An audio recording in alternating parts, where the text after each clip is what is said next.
Welcome back to another episode of Daily Fortnite, your daily podcast about Fortnite. I'm your host, Mikey, aka Mike Daddy, aka Magnificent Mikey. And today we got a few things to talk about, but I want to talk about how Fortnite Chapter 2 Season 7 has been going for me so far. Because as of right now, I am having a ton of fun with this season. I hope you guys have been enjoying it just as much. The first full day that we've had it, and part of a second day now, but it's been pretty awesome for me. There are some things that when I first started playing yesterday, that I could see, oh, maybe that's a little bit annoying, but not that bad. That other people were saying that it was more annoying, and then the more that I've played, the more time that I've got to play, I'm starting to come to the side of people who don't like spaceships. It's not that I don't like them; I actually still like them. And I don't think they're that bad. They're not as bad as mechs, but they do need somewhat of a nerf. Their plasma missile things that they shoot, they're too strong. Okay, they you can spam them too fast. That is the problem with that. Really, is that they can be spammed. I've taken out down a ton of spaceships already, but the issue with that with the spaceships and being able to shoot those missiles so fast is that you could be shooting at them, and if you don't take it down right away, or if you're not able to take it down with your first clip, then the issue becomes, do I even have enough time to reload my weapon effectively so that I can take more shots at it and take it down? And then, that plasma missile thing or whatever it's called. The other issue with it that I found out this morning, and now ever since it happened to me, I've seen a bunch of people posting videos of it online, is when you get hit by one of those missiles, it also knocks you back. But which wouldn't be that bad. But the problem is it can knock you back pretty far, and then you also take fall damage. Okay, so that means that you can be eliminated just for the fall damage after getting knocked in the air by one of these missiles, which is no good and no fun at all. Because again, this is Fortnite, you're building all the time, right? So you could be in the middle of a build battle, a spaceship could fly by and shoot one of those missiles at you. It could barely even hit you, and you would end up getting knocked back and knocked off the builds and then fall to your death. No good.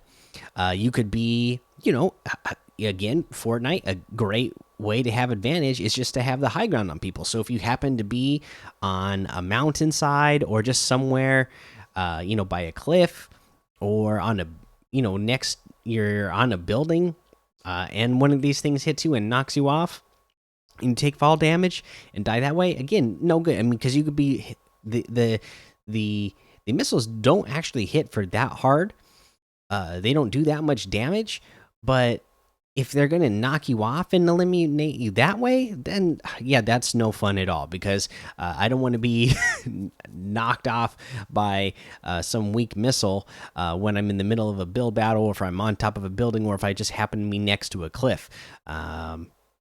It's not a fun way to go. If it wants to knock me back, that's fine, but it should be like the shockwave grenades. It's going to do knockback damage, but it's going to do damage and do knockback to you, but it's not going to deal fall damage to you. So it would be almost like you got a shockwave grenade where you lose gravity for a little while and you bounce back, but you take no fall damage. That's the way I would prefer that. So that's something I hope that they can fix with the spaceships. But that's my opinion on spaceships. The railgun also, it's pretty strong right now, and with the way it is right now, we're definitely going to talk about a tip of the day for that. But that's another thing that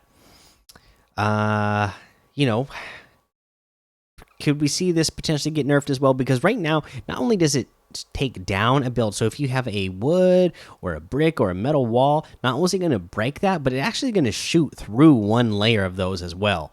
So again, that's like, oh my gosh. The fact, not only does it take down the build, but the fact that it can actually hit the player through the build as well, that might be a little too strong. I wouldn't mind if it just broke down one build, but the fact that it can break a build and go through and hit the player as well, again, might be a little bit too strong. But yeah, that's what we have about. Those are the two big issues that I see so far. Again, you know, you release this, they release a new weapons out and a new season out, you know, and they do as much testing as they can. But once they release it to tens and hundreds of millions of players who put literally tens and hundreds of millions combined of hours together in a day, then yeah, they're gonna find, you know, already we're seeing people who are found ways to be experts with all these weapons already. And oh, now we see how some of these things can be overpowered.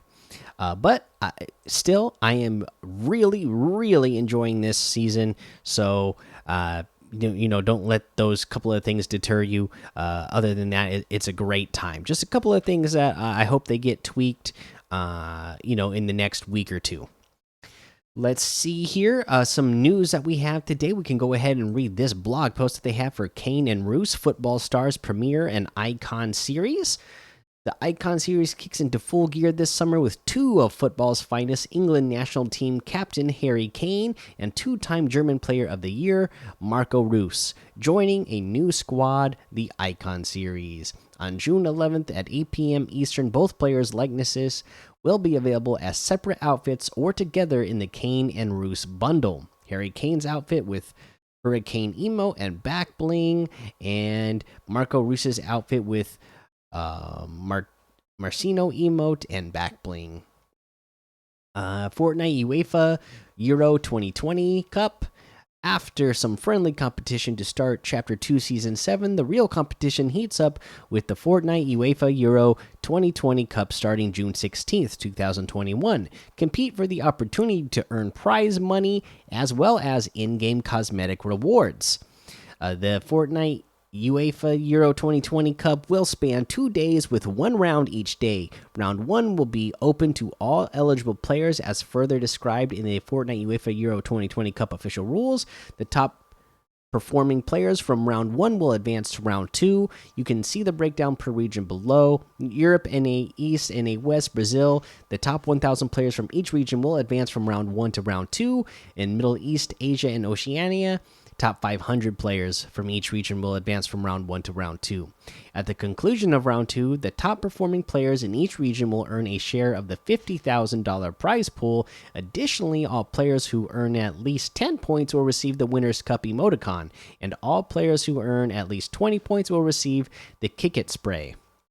In order to participate, you will need to have your Epic account at level 30, as well as have 2FA enabled on your Epic account. To get full tournament details and requirements, please be sure to read the Fortnite UEFA Euro 2020 Cup official rules. So there is that. Again, pretty cool. I'm sure there's a ton of you who are fans of these football/soccer players out there. So get ready to have those outfits in game and get ready to you know, get it for a chance to compete in some prize money. Now let's see here, what is the next thing that we got. Let's go ahead and go over the creative update for chapter 2, right? Season 7 creative version 17 update brings a new HUD controller device, a glass gallery, and more. A new season of Fortnite is here, and version 17's update for Fortnite Creative brings a new hub, island template, and gallery prefab, as well as the HUD controller device to allow you to get rid of unnecessary clutter. The update also delivers a visual to several devices and additional gameplay adjustments to assist creators. HUD controller device. We know not every game is about shooting, building, editing, and we've taken that into account with the introduction of the HUD controller. Inspired by creator feedback, with this device you can now hide elements of the player HUD that aren't relevant to your game, allowing your players to experience a more streamlined look and feel. You can read more details on the HUD controller device within the Fortnite Creative Documentation website. Hub Island template to improve the player experience when entering creative hubs. We've updated the Hub Island to include two new templates: the Hub Spoke and Hub Cardinal. The Hub Spoke template includes matchmaking portals that are now closer and are displayed in a rounded setup. There will also be 3 upfront and center matchmaking portals with interactive switches to turn on and off each area's matchmaking portals. The Hub Cardinal is an additional style that is similar to the Spoke, but features matchmaking portals to the north, east, south, and west. Prefabs and galleries get glass. The new update introduces glass prefabs and galleries for the first time to Fortnite Creative. Shout out to Mayfair World for coming up with the community concept for the glass material set. Within the set, creators can select the color of each individual asset and also resize, or move these assets to create layered works of art. The set features a glass gallery of building assets and a glass prop gallery. Matchmaking changes with play menu. The first change you will notice is the removal of the featured portals. Previously, when matchmaking into creative mode through the play menu, players could adjust the featured islands from the kiosk. We've made this change to give players a better opportunity to discover new islands and experience organically to discover new islands for our players and creators. Note, the featured portals available through the create menu will still be available. There's gameplay updates. We've made quality of life changes to the following areas: XL Grid Island. New XL Grid Island material matches the spatial thermometer grid spacing. There's new resources. We've added the following resources from the Save the World for use in games. And you know what? It's a huge list, so I'm not going to read through, but there's a ton of stuff that they've added in as resources that you can now use in creative. These can all be found in the consumables tab. Devices. They added the HUD controller device. This device allows you to hide individual elements of the player HUD during the game to remove any unnecessary clutter from the play experience. The following HUD elements can be disabled with the device. And it's a whole ton of stuff, so I'm not going to read the whole list again.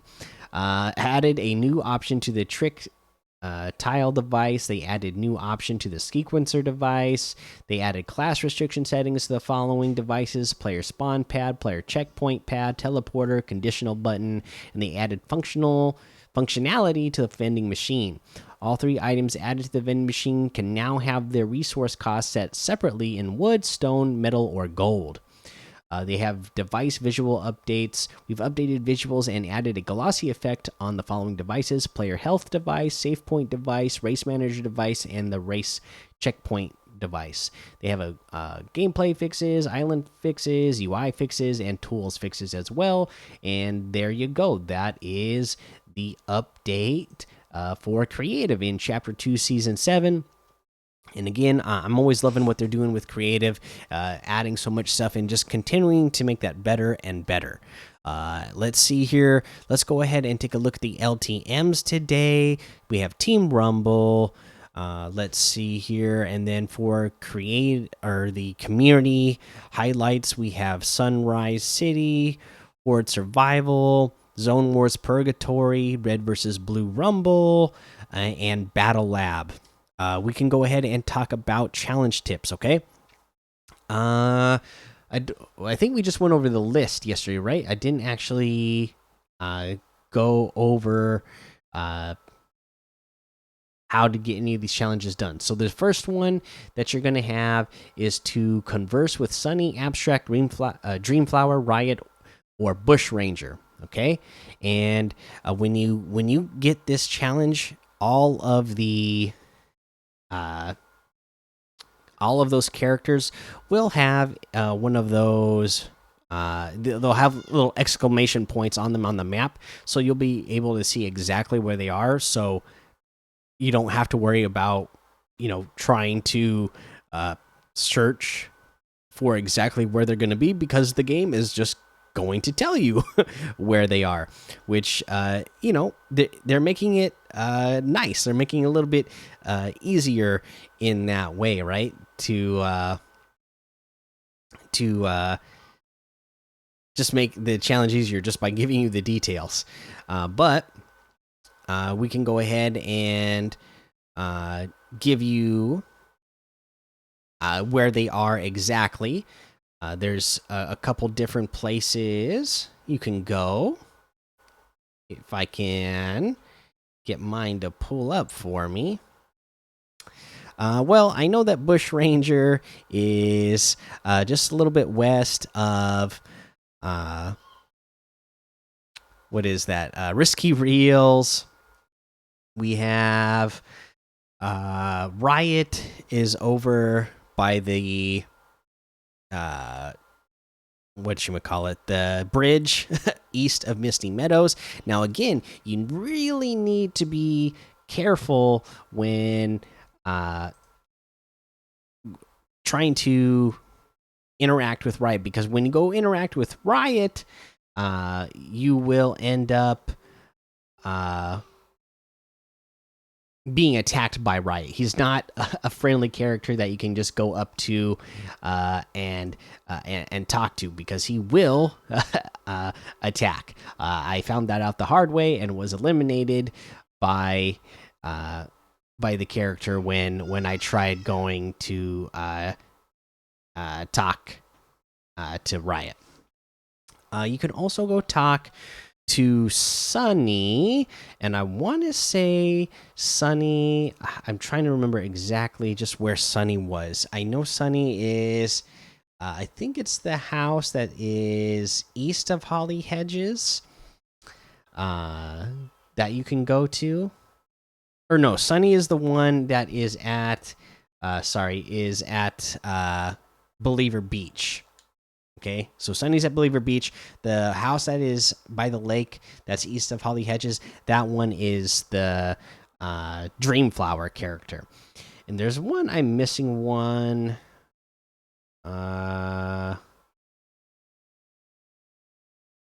Which one am I missing? Bush Ranger, Riot.